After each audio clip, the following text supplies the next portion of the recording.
করে দিয়েছে। আমাদের আহত যোদ্ধা খোকন চন্দ্র বর্মন ভাই, খুনি হাসিনা কিভাবে তার মুখকে ঝাঁঝরা করেছে তা পুরো বাংলাদেশের দেখা প্রয়োজন। আমি আমাদের খোকন ভাইকে অনুরোধ করব, পুরো বাংলাদেশের সামনে তার উৎসর্গকৃত পুরো বাংলাদেশের বদনখানি উন্মোচন করার জন্য।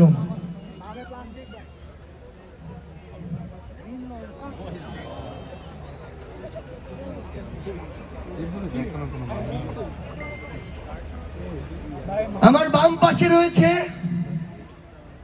আমার এক শহীদের মা, শহীদ আহনাফের মা, কলেজ পড়ুয়া শহীদ আহনাফের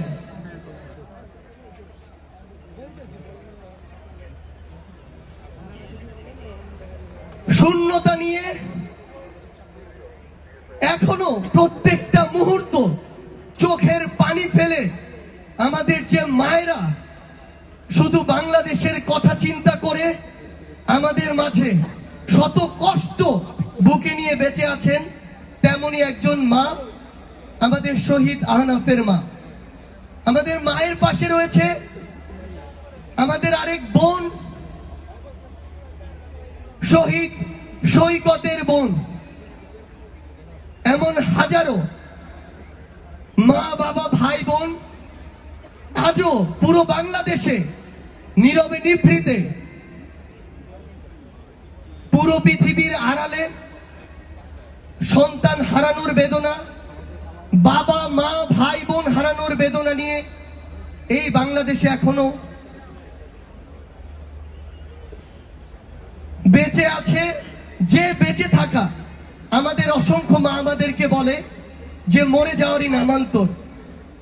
গত কয়েকদিন আগে জুলাই শহীদ স্মৃতি ফাউন্ডেশনের হয়ে আমরা চিটাগং গিয়েছিলাম। এক মা তার সন্তানের লাশের ভিডিও আমাদের দেখাচ্ছে, স্ট্রেচারে তার সন্তানের লাশ, সন্তানের মাথার পাশে একটা গামছায় তার সন্তানের মগজ।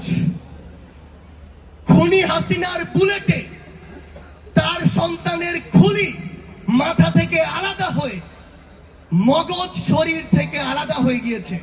এবং আমাদের মা সেই জন্মের পরে যেভাবে পরম যত্নে বছরের পর বছর একটি সন্তানকে লালন পালন করেছে, সেভাবে সেই পরম যত্নে শহীদ হওয়া সন্তানের মগজকে আগলে রেখেছে।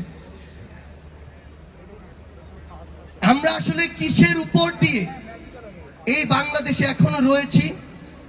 এই অভ্যুত্থানের সাথে সম্পৃক্ত প্রত্যেকটি মানুষ, প্রত্যেকটি জীবন, আমরা সেটি জানি। আমি প্রথমেই অনুরোধ করছি শহীদ মুগ্ধ ভাইয়ের সহোদর, জুলাই শহীদ স্মৃতি ফাউন্ডেশনের সিইও মীর